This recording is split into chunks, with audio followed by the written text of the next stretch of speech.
Il y a une chose, une expression au Québec qui est quand même très drôle, que j'aime beaucoup.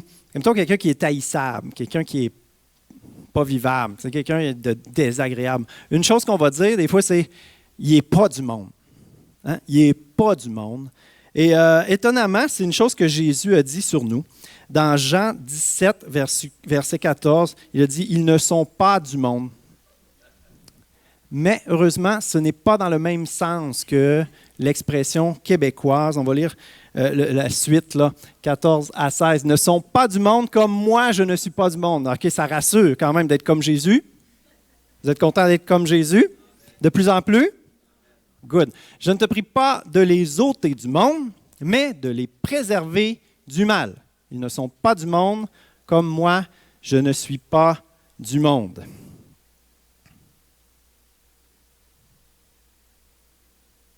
Les ôter du monde, c'est le genre d'expression qui a fait qu'on a créé des monastères pour s'isoler. Je pense que le but des monastères, au départ, c'est de se retirer pour prier. Il devait y avoir des gens qui avaient un bon cœur derrière cette idée-là. Là. Mais cette idée-là là, de sauter du monde, de se retirer, de se déconnecter du monde, ce n'est pas ça que Jésus veut pour nous. Il veut qu'on soit des lumières dans les ténèbres. Alors, sa prière pour nous, ce n'est pas de nous ôter du monde, mais de nous préserver du mal. Hein? C'est une phrase spirituelle. Il ne veut pas nous retirer du monde, mais nous préserver des ténèbres qui règnent sur ce monde. Donc, c'est la réalité spirituelle dont il est question ici. Ah, Seigneur Jésus, aide-nous à saisir les réalités spirituelles. Comment on peut être aveuglé parfois et lent à comprendre. Ouvre nos yeux, ouvre nos oreilles, ouvre nos cœurs, Seigneur, pour que tu puisses déposer des paroles d'esprit et vie en dedans de nous, des paroles de ton royaume, ô Dieu, des semences de ta parole qui portent du fruit beaucoup plus que les arbres et les semences terrestres peuvent produire. C'est ce qu'on veut, ô Dieu, dans nos vies. Au nom de Jésus, amen. Est-ce que c'est ce que vous voulez pour votre vie? Est-ce que c'est ce que vous voulez pour votre vie? Amen, amen, amen, amen. Yes, OK. Good. La semaine passée, on a parlé de deux mauvais penchants, deux déséquilibres, le légalisme et le libéralisme. Deux bébites qu'on a étudiées, décortiquées. Si vous n'étiez pas là, on va quand même faire un petit résumé. Les légalistes, dans la Bible, c'était les pharisiens. Ou par la suite, dans l'Église, ça a été ceux qu'on appelait les chrétiens judaïsants. Ils voulaient ramener le judaïsme avec la loi de Moïse dans l'Église, un mixte entre les deux. Puis l'apôtre Paul va se battre tout au long de son ministère contre cette mentalité-là qui est contre l'Évangile. Par rapport aux libéraux, je donnais l'exemple du jeune homme riche. C'est quelqu'un qui n'est pas prêt à payer le prix. L'apôtre Paul va adresser ça aussi. Vous continuez de faire les œuvres du monde alors que vous êtes supposé être mort avec Christ pour revivre avec lui. Vivre une vie nouvelle, ça veut dire que ce qui est mort meurt. Ce qui est mort, on s'en débarrasse pour vivre la vie que Dieu veut pour nous. Alors l'apôtre Paul va dealer avec ces deux penchants-là. Alors, ces chrétiens-là, dans l'Église primitive, l'Église du début, on les appelait les chrétiens antinomiens. C'est le nom qu'on leur donnait, antinomiens. Vous vous rappelez de Deutéronome? Nom, ça veut dire, on répète la loi une deuxième fois, Deutéronome. Donc, antinomiens, c'est ceux qui ne voulaient pas la loi, ne voulaient pas les commandements, les règles, les directives de l'Ancien Testament. Alors, il y avait vraiment ces deux extrêmes-là, les antinomiens et les chrétiens judaïsants. C'est juste pour vous rassurer que ces concepts-là, bien qu'on ne voit pas légaliste et libéral, dans la Bible, c'est des concepts qui sont extrêmement présents dans l'Église primitive. D'accord? Alors, petit résumé, le légaliste, vous voyez un tableau là, je veux juste passer rapidement, les pharisiens, les chrétiens judaïsants. Dieu, c'est quoi? C'est un juge sévère, un maître exigeant. C'est des choses qui sont vraies, hein? Puis ils veulent des choses qui sont bonnes, mais de façon déséquilibrée. Hein? L'œuvre de Dieu en lui, la guérison, la sanctification en profondeur, transformée à l'image de Jésus-Christ, le légaliste, lui, il veut juste sa touche au niveau de l'intelligence. Il comprend des concepts, mais il ne veut pas laisser le Seigneur travailler son caractère. Qui a un caractère parfait comme Jésus? Ah, son erreur, je dirais, il y a un esprit d'orphelin. Puis à cause qu'il y a un esprit d'orphelin, il veut performer pour que son père l'aime. Dieu ne t'aime pas pour tes performances, mon frère, ma sœur. Dieu ne t'aimera pas plus si tu performes. Le libéral, c'est le peace and love. Est-ce que Jésus veut la paix et l'amour pour nous? Amen. Lui aussi, il veut des bonnes choses, mais de façon déséquilibrée. Pour lui, Dieu, c'est un plus pour réussir sa vie, pour que sa vie soit encore meilleure. Comme tu saupoudres un peu de... Tu sais, tu as un beigne pas sucré, tu mets un petit peu de poudre blanche dessus. Le beigne reste pareil, mais il y a un petit peu de Jésus dessus. C'est plus bon. Donc, c'est superficiel, vous comprenez? Une petite poudre là, de sucre en surface. Et lui, le mot, je crois qu'il caractérise le mieux, c'est la facilité. Lui, il n'est pas prêt à payer le prix. Il ne veut pas que ça fasse mal, il ne veut pas... tu sais, mettons, on parle, le cœur, c'est une terre. Il ne veut pas défricher, il ne veut pas arracher les mauvaises herbes de son cœur. Il n'est pas prêt à payer le prix, il ne veut pas que ça fasse mal. Alors, ça donne un christianisme bien mollo, bien superficiel. Et qu'est-ce qu'il a besoin de comprendre? Son erreur, c'est quoi? C'est ce monde ne pourra jamais te combler. Jamais. Tu vas toujours avoir une insatisfaction en dedans de toi parce qu'il y a juste Dieu qui peut te combler. Alors, c'était ça les deux bébites dont on a parlé la semaine passée. Cette semaine, je vais faire une autre petite parenthèse. J'ai fait un bon morceau sur le jugement la semaine passée. Je veux parler d'une petite parenthèse. Il n'y a pas deux êtres humains pareils. Plus on apprend à connaître les êtres humains, plus on réalise qu'il n'y en a pas deux pareils. Et il y a un type de personnalité que je n'avais pas côtoyé beaucoup, mais j'ai réfléchi à ça, puis il y a certaines personnes qui ont une personnalité que j'appellerais de guerriers. Des guerriers qui, en apparence, si on regarde juste avec les yeux, pourraient sembler avoir la discipline de vie d'un légaliste. Un légaliste aurait comme un peu les mêmes comportements qu'eux. Mais on sait que Dieu seul peut juger les cœurs. L'homme regarde à ce qui frappe les yeux, mais l'Éternel regarde au cœur. Et il y a des gens qui ont une personnalité qui fait qu'ils fonctionnent très bien dans ce que j'appellerais un régime militaire. Ils sont heureux là-dedans. Ils aiment ça quand ça marche drette. Ils aiment ça, tac, tac, tac. Puis ça rentre au poste, c'est efficace. C'est des guerriers. Mais ces guerriers-là peuvent avoir le cœur à la bonne place. Des personnes qui ont de l'air en apparence légaliste, mais que le cœur est à la bonne place. Ils aiment Dieu, ils sont près du cœur de Dieu, ils aiment les gens, mais c'est du monde qui fonctionne intense. Ça peut être complexant pour les autres de regarder des personnes qui ont une personnalité comme ça. Ça, c'est un risque. Puis ces personnes-là, pour garder le cœur à la bonne place, il faut qu'ils gardent leur cœur près du cœur de Dieu et qu'ils n'imposent pas ce qu'eux réussissent à faire aux autres. C'est ça, il est là l'enjeu, là, bien souvent, de leur part de regarder les autres de haut et de leur part d'être complexés. On est tous différents et il faut être la meilleure version de nous-mêmes. Jésus qui fait son œuvre en nous pour devenir un Jean-Math version Jésus. C'est Jésus version Jean-Math. Jésus a la couleur Jean-Matthieu. Je ne peux pas être quelqu'un d'autre. J'ai ma personnalité à moi. Dieu m'a créé unique. Alors, je veux être le meilleur guerrier, serviteur de Dieu. On va voir justement c'est quoi la vraie affaire. C'est quoi la vie que Dieu veut pour nous. Regardez le chrétien. Qu'est-ce qu'il est, le chrétien? Le chrétien, c'est un étudiant. Je dirais que étudiant et serviteur, ça rejoint bien là, ce que le légaliste devrait découvrir. Le légaliste devrait devenir un étudiant, parce qu'un étudiant a une certaine humilité. Il reconnaît qu'il y a des choses à apprendre. Donc, il est en mode apprentissage, réceptif, ouvert à comprendre, à grandir. Le rôle de serviteur aussi. Regardez les autres comme étant supérieurs à vous-même. Servez les gens. Le plus grand dans le royaume, c'est celui qui est le serviteur. Et héritier avec Christ. En fait, je me suis trompé de ce que je voulais dire. L'héritier avec Christ, c'est lui que le légaliste a besoin de comprendre ça, qui est un fils. Hein? Je parlais qu'il y a un cœur d'orphelin, une mentalité d'orphelin, besoin de réaliser qu'il est héritier avec Christ. Puis le libéral, celui qui joue la vie chrétienne facile, il a besoin d'apprendre. Puis il a besoin de se mettre en action, devenir un serviteur, pas juste vivre pour son petit bonheur à lui.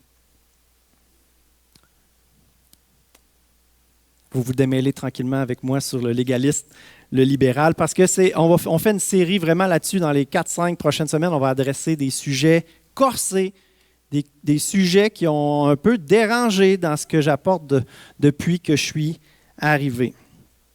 Ce qui le motive, le vrai chrétien, parce que le libéral, le légaliste, oui, c'est deux mauvais penchants. Nous, on ne veut pas être une bibite extraordinaire, on veut juste être un chrétien. Et c'est ce qu'on regarde dans cette série-là. Le chrétien, lui, à la lumière de la parole, près du cœur de Dieu, qui a la pensée de Christ, comment est-ce qu'il fonctionne. Lui, ce qui le motive, il est en vie parce que Dieu l'a aimé en premier. Nous aimons parce que Dieu nous a aimés en premier. C'est Dieu qui initie l'affaire. Si ce n'est pas Dieu qui initie l'affaire, la gloire va revenir à la personne qui initie. Là. Souvent, nous, on met en premier lieu notre cheminement, la repentance, puis là, Dieu est intervenu. Rappelez-vous, si vous voulez vraiment que la gloire revienne à Dieu, réfléchissez sur sa grâce dans votre vie pour vous protéger puis pour vous amener jusqu'à lui. C'est Dieu qui fait tout ce qui est bon. La gloire doit revenir à Dieu. Dieu l'a aimé en premier, donc il est reconnaissant. C'est ça le moteur qui le pousse. Pourquoi il veut devenir comme Jésus? Pourquoi il sert le Seigneur? C'est juste parce qu'il est reconnaissant. Merci Seigneur. Qu'est-ce que je peux faire pour te remercier, pour te redonner un petit peu de ce que tu as donné pour moi? Ton sacrifice parfait, ton Fils mort à la croix. Il veut vivre pleinement pour la gloire de Dieu. Christ est sa vie. Vous êtes mort avec Christ, ressuscité pour vivre avec lui. Puis ce qui est le plus important, ce qu'il doit entretenir continuellement, c'est sa communion avec Dieu. Rester proche du cœur de Dieu. Alors son mode de vie, il n'est pas comme le libéral. C'est un homme, une femme de parole, de principe. Mais ça va plus que juste des règles. Il est sage, intelligent. Et il vit selon la direction de Dieu en fonction des priorités de Dieu pour sa vie, sans nécessairement se comparer à monsieur, madame, tout le monde. Et dans la saison actuelle de sa vie, il doit être à l'écoute du Saint-Esprit continuellement, puis s'en remettre toujours entre les mains de Dieu. Est-ce que je suis sur la bonne voie? Et corrige-moi s'il le faut. Alors, c'est dynamique. C'est jamais comme la petite recette toute faite, là, tu sais. C'est dynamique. Dieu, c'est un Dieu relationnel. Alors, c'est vivant, la vie d'un chrétien. Il marche avec Dieu. Fondé sur la parole de Dieu, qui est vivante, qui est esprit, qui est la référence. Qui est la référence. Mais la vie chrétienne, ce n'est pas de connaître tous les versets par cœur puis de les appliquer de façon technique. Non. C'est d'être près du cœur de Dieu, de se nourrir continuellement de la parole, qui est esprit et vie, pour avoir la pensée de Christ. Près du cœur de Dieu, à l'écoute du Saint-Esprit, nourri de la parole. Nourri, ça veut dire construit de. Tu sais, réfléchissez-y, on est constitué de ce qu'on a mangé. Quand on y pense, tout ce qu'on a mangé dans notre vie, c'est ça qui a fini par donner des muscles, de la peau, des os. On est vraiment constitué de ce qu'on a mangé. Spirituellement ou dans notre mentalité, c'est ça aussi. On se nourrit de la parole de Dieu. On peut se nourrir de plein de bonnes choses, mais la référence, le filtre, ça doit être la parole de Dieu. Le but de cette série, c'est quoi le but? C'est de mettre carte sur table. Ça, c'est le légalisme. Ça, c'est le libéralisme. Moi, je veux la vie que Jésus veut pour nous. Alors, on prend le temps de bien considérer qu'est-ce que c'est ces deux bébites-là pour dire non, c'est pas ça qu'on veut. Nous, on veut la vie que Dieu veut pour nous. Lui veut des bonnes choses, lui veut des bonnes choses, mais pas à la manière de Dieu. Avec Dieu, Dieu veut nous donner tout. Toutes les bonnes choses que ces deux-là veulent. mais à sa manière. Amen? OK. La vraie affaire, la vie que Dieu veut pour nous. Je veux contribuer avec le Saint-Esprit à construire l'Église que Jésus veut pour Saint-Honoré. C'est pour ça que je suis là. C'est pour ça que je suis là. Amen. Gloire à Dieu. C'est son Église. Alléluia. C'est pas si évident hein, d'en venir là, concrètement. C'est quoi que Dieu veut pour nous en bout de ligne? Là? Parce qu'on s'entend que oui, c'est une religion de cœur. Hein, c'est un cœur à cœur avec Dieu. Mais en bout de ligne, pratico-pratique, qu'est-ce qu'on fait? J'étudie le mot religion. On n'aime pas ce mot-là. Hein? Au Québec, religion égale guerre de religion, scandale religieux. Au Québec, la religion, c'est des affaires sociales du passé. Là. C'est quasiment du folklore. Mais la religion, selon Jacques, chapitre 1, verset 27, la religion pure et sans tache devant Dieu notre Père consiste à s'occuper des orphelins et des veuves dans leur détresse et à ne pas se laisser souiller par le monde. Qu'est-ce que ça veut dire, la religion? Ça veut dire que c'est comme l'expression pratique de notre foi. Oui, notre foi est invisible en un Dieu invisible. Révélation invisible de l'amour de Dieu, invisible. En esprit et vérité, invisible dans le fond de notre cœur. C'est une expérience personnelle, unique. Mais sur le plancher des vaches, là, ça donne quoi? Là? Pratico-pratique, concrètement. On ne veut pas rien qu'avoir à être des chrétiens mystiques là, dans leur invisible, là, tête d'un nuage. Non, on veut vivre une vie qui a du bon sens, être terre à terre. Hein? Les deux pieds sur terre. J'aime dire le cœur dans le ciel, les deux pieds sur terre. Comme Jésus a fait. C'est bon ça, hein? Jésus assis à la droite de Dieu. Il n'a pas regardé à sa position comme une proie à garder, il s'est dépouillé. Devenir un serviteur.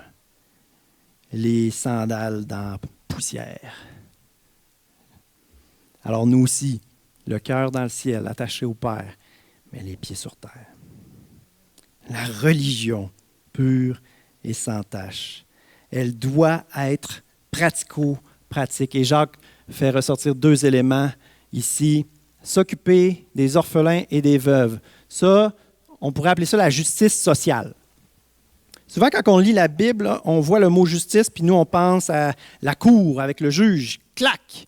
Hein? Faire justice. Mais en fait, quasiment tout le temps, genre 80% du temps, certainement, il est question de justice sociale. C'est-à-dire, il y a des injustices et Dieu nous demande de les renverser. Il y a des pauvres, puis tu es riche. Prends soin des pauvres. Quand il est question de justice, la grande majorité du temps, il est question de justice sociale. Intéressant quand même, hein? Mais ce n'est pas cet élément-là qu'on va mettre l'emphase ce matin. On va plutôt mettre l'emphase sur le deuxième aspect qui est de ne pas se laisser souiller par le monde. Et ne pas se laisser souiller par le monde. Est-ce que ça ressemble à ce que Jésus a dit? Je ne veux pas que tu les ôtes du monde. Préserver du mal. Ne pas se laisser souiller par le monde. Ne pas se laisser souiller par le monde. Si c'est de se retirer du monde, c'est le monastère, c'est les vœux de pauvreté. Tu vas à l'épicerie, tu te mets des bouchons dans les oreilles pour ne pas entendre Céline Dion qui joue à la radio. Mais non, je vais me laisser souiller par le monde. N'est-ce pas? Je veux nourrir mon cerveau juste de la parole. Je ne lirai absolument rien, même pas ce qui est écrit sur la boîte de céréales, parce que ce serait des informations du monde. informations du monde. Ici, là, on est dans un bâtiment, il y a des charpentiers, menuiseries, ici, de l'électricité, de la plomberie. Il y a plein d'informations du monde, là, d'expertise du monde. Est-ce que c'est de ça qu'il est question, qu'il faut se préserver de tout cela? Ah, pourtant, c'est utile, hein? C'est fun, on a l'air climatisé, c'est bien éclairé, le système de son. Excellente expertise du monde, merci Seigneur. On peut faire des gros shows rock, heavy metal, satanique avec tout ce système de son-là. Puis nous, qu'est-ce qu'on fait avec toutes ces belles choses-là? Ah, on loue le Seigneur ensemble. Amen. Non, mais c'est vrai qu'il n'y a pas de charpenterie menuisée, puis de plomberie, puis d'électricité, de directive par rapport à ça dans la Bible. Pas trop, là. Si vous voulez devenir un excellent plombier, parce que l'excellence, ça, c'est un principe du royaume, ben, prenez des livres de plombier. La Bible, elle, va faire de vous un homme de Dieu avec le caractère, ou une femme de Dieu. Une femme peut être plombière, sans problème, mais avec le caractère, l'intégrité, ça, c'est les choses que Dieu veut développer dans nous pour qu'on puisse bien utiliser les outils qu'on peut développer. La sagesse, le pouvoir, on pourrait dire. Mais oui, c'est du pouvoir, des capacités. Quelqu'un t'appelle pour réparer sa plomberie, tu es capable de le faire.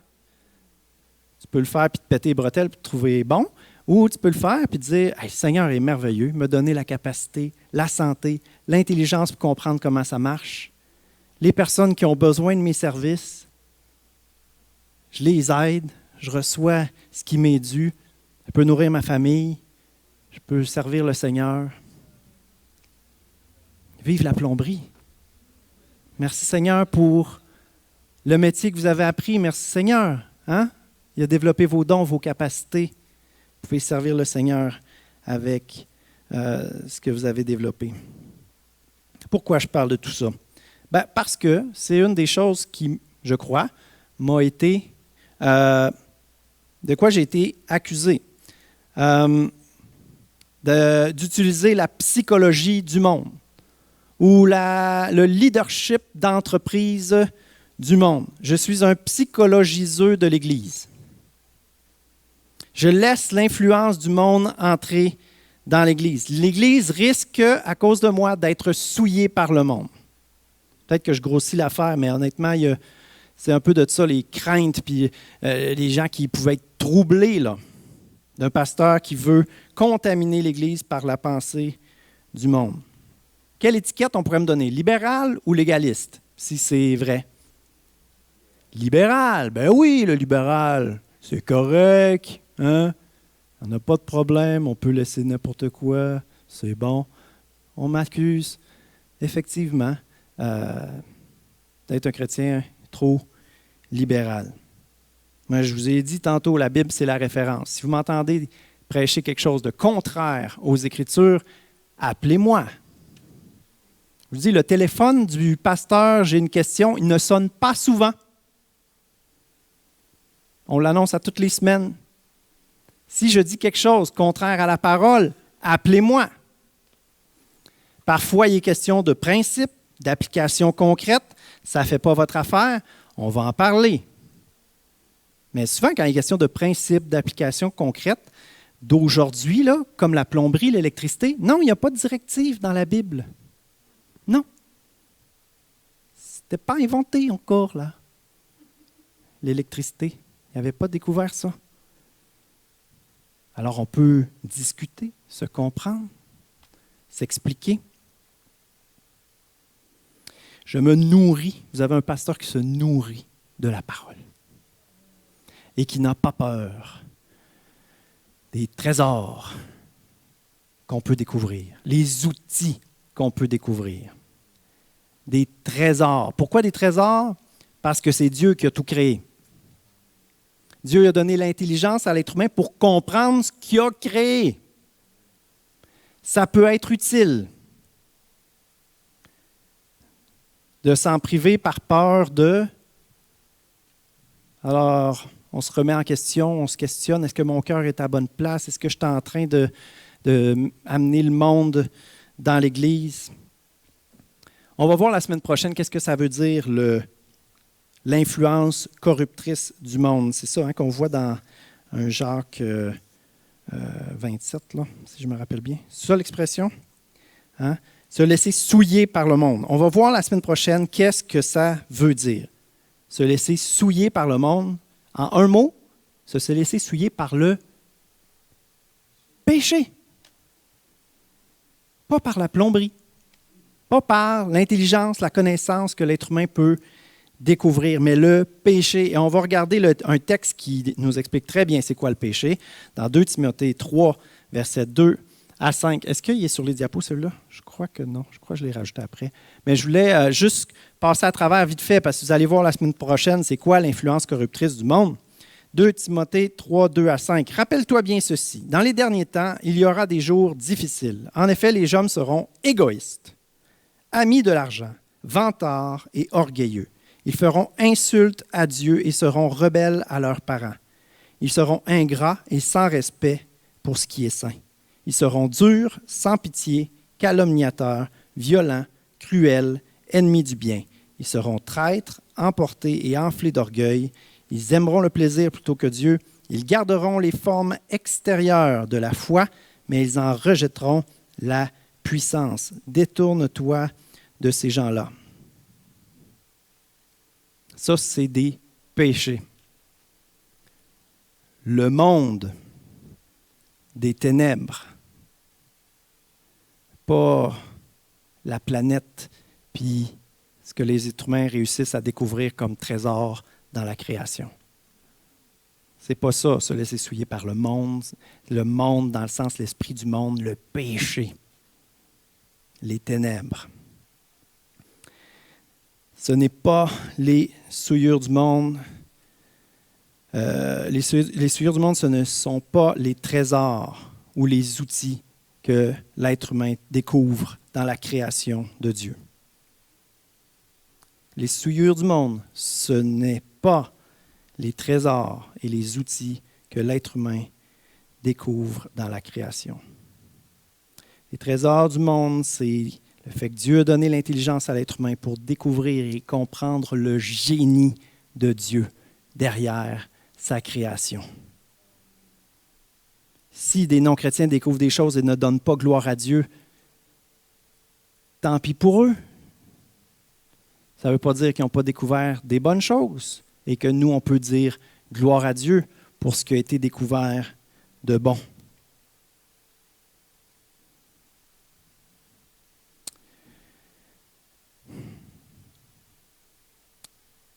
J'ai donné des exemples déjà, la plomberie, même l'agronomie pour l'agriculture.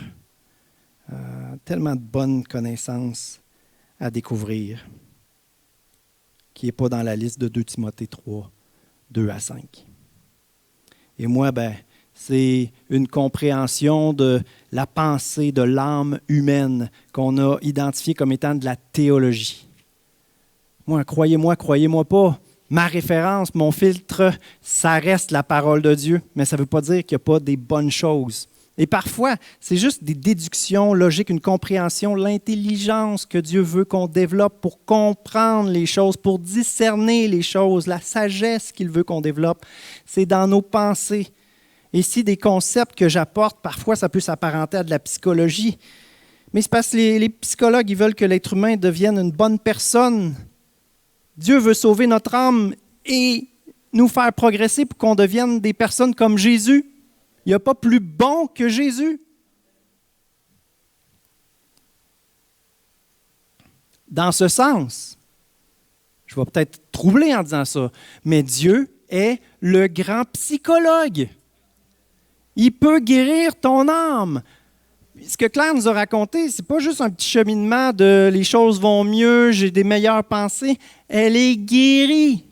Mais ça a été un travail de reconstruction, de renouvellement de l'intelligence. Puis ce que Benoît a apporté dans le témoignage, c'est ça, c'est que c'est un travail à long terme, reconquérir la terre promise. Ça veut dire un cœur en santé, qui vit librement pour Dieu, qui n'est pas esclave. Alléluia.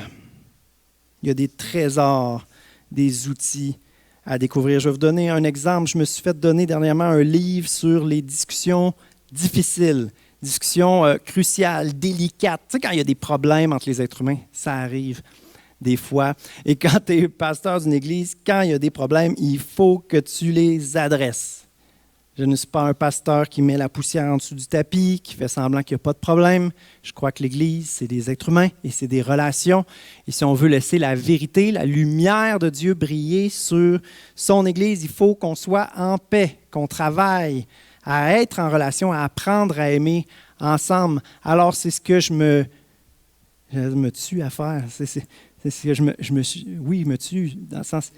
Je me dévoue, je me donne, donner. Être prête à mourir pour quelque chose, puis donner toute sa vie pour quelque chose, c'est ça. Ça veut dire la même chose. Es-tu prête à mourir pour l'Évangile? Oui.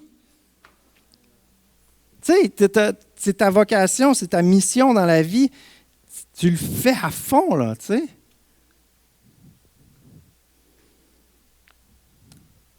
J'ai lu ce livre-là. Je n'ai même pas fait d'études à savoir si c'est des chrétiens. Il y en avait peut-être des chrétiens dans l'équipe.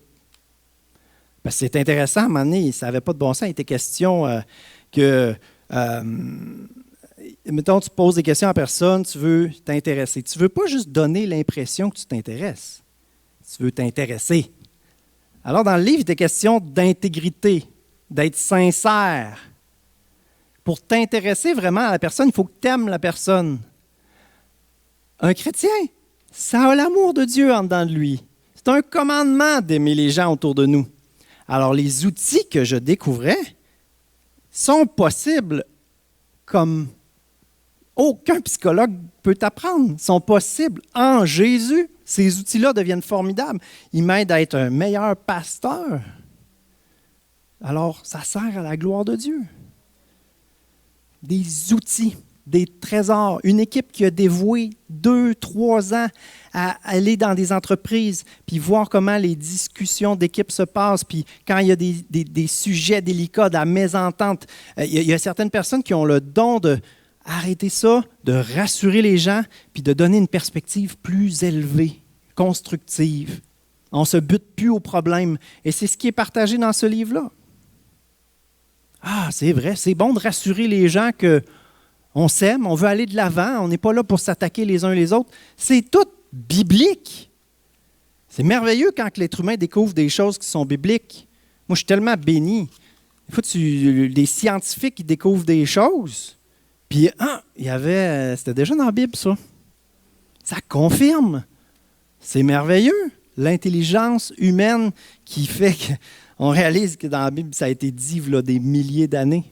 C'est juste une confirmation, c'est juste bon, puis ça met des mots actuels pour comprendre des choses que Dieu avait compris depuis longtemps, puis il voulait nous communiquer.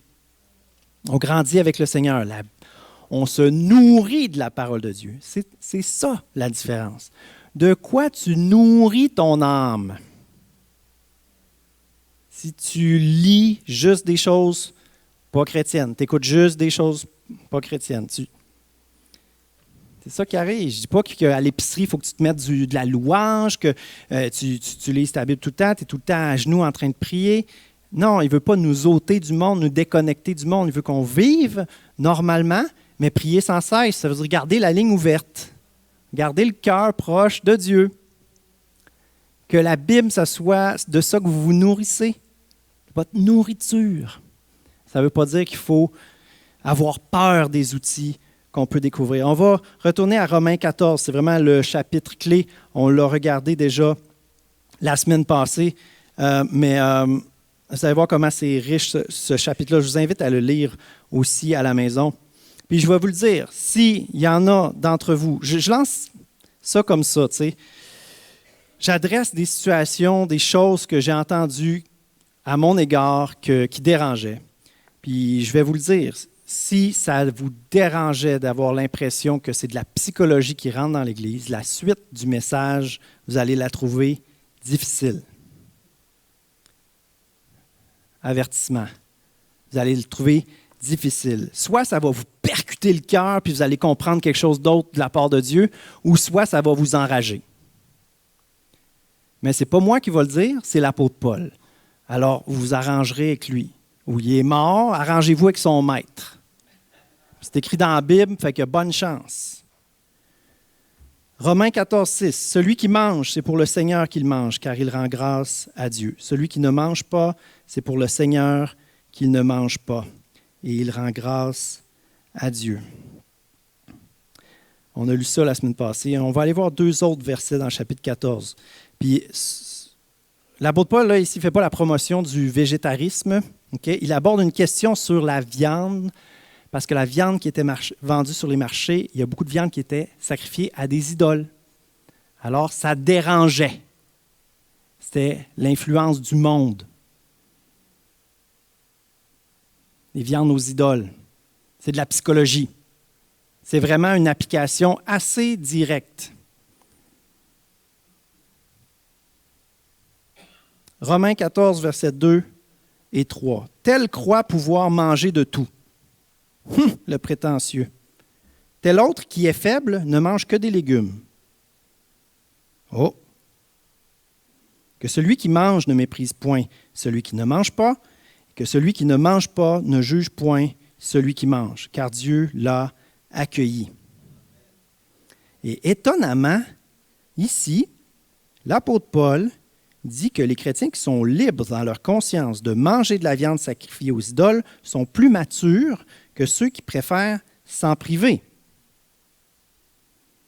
L'apôtre Paul considère que ceux qui préfèrent s'en priver sont plus faibles dans la foi. Celui qui aime s'imposer des règles. C'est qui ça?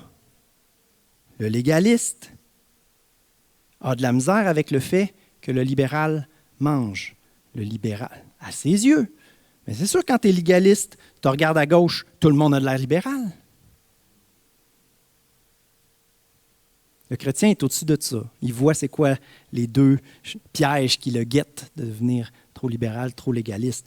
Quand tu es légaliste, tu penses que tout le monde est libéral. Quand tu es libéral, tu penses que tout le monde est légaliste. C'est pour ça que c'est autre chose que Dieu veut pour nous. Mais c'est quand même étonnant dans ce passage-là que l'apôtre Paul dit clairement que le légaliste, celui qui aime les règles, est plus faible dans la foi. Il manque de foi. Il manque de foi en quoi? Il ne croit pas que Dieu veut qu'on soit libre de manger. Il a peur. Il craint. Il manque de foi aussi quand il juge les autres, quand il est troublé par les autres. Il manque de foi que Dieu peut s'occuper de ses serviteurs. Il veut les mettre sur le même joug que lui. Il a peur pour eux aussi. Les légalistes, selon ce passage-là, sont plus faibles dans la foi. Le drame, c'est que les légalistes, en général, c'est des gens qui performent et qui sont fiers de leur sainteté, fiers de leur discipline spirituelle. Ils se croient plus fermes dans la foi. Alors que l'apôtre Paul nous dit qu'ils sont plus faibles dans la foi, extrêmement difficile alors d'avoir l'humilité de reconnaître que tu es plus faible dans la foi. Ils préfèrent rejeter les bonnes choses. L'apôtre Paul va même aller jusqu'à dire « tout m'est permis, mais tout ne m'est pas utile. Tout m'est permis, mais je ne me laisserai pas asservir par, je ne deviendrai pas esclave de. » Puis la nourriture, c'est un bon exemple. On s'entend que c'est bon la nourriture, c'est important de manger, tout le monde a besoin de manger, mais même la nourriture, l'être humain peut devenir esclave de la nourriture. Il y a des troubles alimentaires comme jamais dans l'histoire de l'humanité. C'est vrai? On peut devenir esclave de la nourriture ou simplement on se gâte à toutes les fois, on a besoin de manger, de se gâter. Oui, c'est bon, tout est permis, puis mange avec action de grâce. Merci Seigneur. Célèbre. Des festins, il y en avait tout le temps dans le peuple juif. La fête, on mange, on célèbre ce que Dieu nous a donné. Ne pas rejeter les trésors que Dieu a créés. Quelle tristesse de s'en priver. La question, c'est même pas si c'est bon ou c'est pas bon. Oui, le péché existe encore. Oui, encore les œuvres des ténèbres. Ça, c'est pas bon, c'est vrai. Mais les choses que Dieu a créées, la question, c'est pas tant c'est bon ou c'est pas bon. La question, c'est qu'est-ce que tu fais avec? Comment? Tu prends ces outils-là que tu développes dans le monde, puis tu peux tuer avec les outils ou tu peux donner vie, construire. comment on va les utiliser? Pour les ténèbres ou pour la gloire de Dieu? Si notre cœur est droit et que nous voulons vivre pour Dieu, c'est juste dommage de se priver de tous les trésors, tous les outils que Dieu veut nous donner. Je demanderais aux musiciens de s'approcher, puis l'heure avant, je m'excuse de dépasser un petit peu, mais c'est tellement des sujets importants que j'adresse. Ça m'a pris 10 mois pour être confiant comme prédicateur, pour être capable de mettre ces sujets-là sur la table. Oui, il y a des gens qui quittent, puis je veux que l'Église sache pourquoi il y a des gens qui quittent. C'est quoi les sujets qui accrochent? Bien, c'est ça, les sujets qui accrochent. On peut juger que je suis libéral, on peut juger que je pense que tout le monde est légaliste. Moi, je vous dis, c'est ça les libéraux, c'est ça les légalistes. Moi, je veux la vraie affaire. Désolé, je ne le fais pas parfaitement. Trouvez un pasteur qui le fait parfaitement. Vous allez être déçus là, si vous changez d'église. On ne retient pas personne. Je ne ferai pas des pieds et mains et des clowneries pour garder du monde. Je vais prêcher l'Évangile. Je vais prêcher l'Évangile. Malheur à moi si je ne prêche pas l'Évangile. Je veux faire un appel puis m'adresser encore une fois à l'esprit libéral qui peut avoir grandi dans notre mentalité chrétienne. Et m'adresser à l'esprit légaliste qui peut s'être développé dans notre mentalité chrétienne. Et je veux parler de la peur, parce que je pense que dans ce message-là, il est question de liberté. La liberté d'être capable de recevoir des trésors que Dieu met dans ce monde. Pas le monde des ténèbres, mais que Dieu met dans ce monde les outils. La liberté d'être capable de les prendre. Et le libéral, comme le légaliste, peuvent se tromper, avoir une mauvaise conception de la liberté. Mais la liberté, le problème de l'être humain avec la liberté, c'est qu'elle comporte des risques. Quand il y a la liberté, on ne contrôle plus. C'est déstabilisant. On a peur de la liberté. Et là, je veux m'adresser au libéral en premier. Le libéral, il n'a pas assez peur. Il n'a pas assez peur, le libéral. Le libéral doit apprendre à avoir peur de lui-même, c'est-à-dire se méfier de lui-même. 2 fois dans Proverbes, on trouve ce verset. C'est intéressant, un verset répété 2 fois. 14-12 puis 16-25. Telle voie paraît droite à un homme, mais son issue, c'est la mort. Si tu n'as pas une petite peur, une petite crainte par rapport à toi-même, c'est extrêmement important pour le chrétien de se méfier de lui-même. On a besoin de Dieu et on a besoin de nos frères et sœurs aussi. L'humilité de se laisser conseiller, puis d'être un étudiant qui apprend continuellement. Le légaliste, lui, a une peur malsaine. Il a peur pour lui-même, il a peur pour les autres, il a peur pour l'Église. Il manque de foi que Dieu va s'occuper de ses serviteurs. Il y a une comparaison intéressante à faire entre la peur. On pense que le contraire de la peur, ce serait la paix. Une dualité intéressante entre la peur et l'amour. La crainte n'est pas dans l'amour. On a souvent regardé ce verset-là dans la série sur les relations. L'amour parfait bannit la crainte, car la crainte suppose un châtiment, et celui qui craint n'est pas parfait dans l'amour. On a vu tantôt, le légaliste manque de foi. Il manque de foi dans l'amour de Dieu. Comme va dire Jean, il n'est pas parfait dans l'amour. S'il est parfait dans l'amour, il n'y a plus de crainte. Il sait que Dieu lui fait confiance, que Dieu va le rendre capable d'être dirigé par le Saint-Esprit, d'avoir la pensée de Christ. Il va rester près du cœur de Dieu.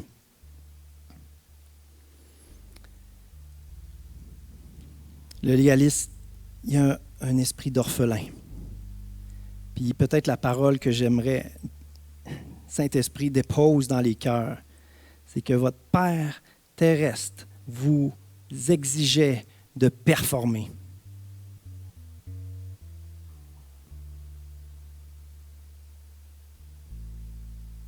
Demandez à Dieu de sonder votre cœur. Est-ce que c'est vrai que votre Père céleste, vous sentiez que vous deviez performer pour qu'il vous aime? si c'est le cas, c'est automatique que comme enfant de Dieu, vous pensez, vous devez performer pour que votre Père céleste vous aime. Regardez à l'enfant que vous étiez qui pensait que son Père l'aimerait seulement s'il performait. Puis considérez comment Dieu vous voyait. Dieu était déjà fier de vous. Dieu vous aimait déjà. Dieu avait déjà des projets de paix, de bonheur. Dieu voulait déjà que vous soyez libre et que vous grandissiez en lui.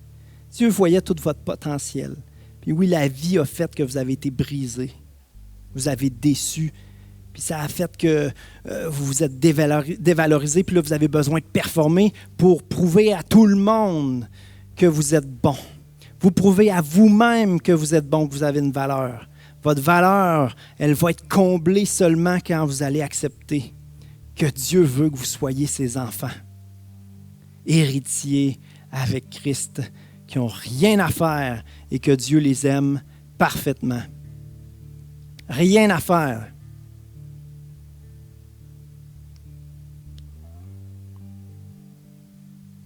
Et quand cet amour-là entre en vous, oh, là, vous commencez à faire la vraie affaire. La vie intense et vraie que Dieu veut pour vous. Il est encore possible, si on a servi le Seigneur comme un orphelin pendant des années, il est encore possible de devenir un homme, une femme de cœur. Je prendrai leur cœur, je leur donnerai de leur cœur de pierre, je vais leur donner un cœur de chair, devenir un homme, une femme de cœur, au cœur tendre, capable de laisser Dieu agir librement à travers eux, qui n'ont pas besoin de performer, qui n'ont pas besoin de se montrer, qui n'ont pas besoin d'être meilleurs que quiconque, qui n'exigent rien de quiconque, si ce n'est qu'ils découvrent l'amour de Dieu pour eux et qu'ils puissent se lancer dans la vie que Dieu a pour eux, couverts par son amour. Alléluia, Seigneur, je te demande de faire ce miracle-là. Ce miracle d'humilité dans les cœurs, oh Dieu. Alléluia.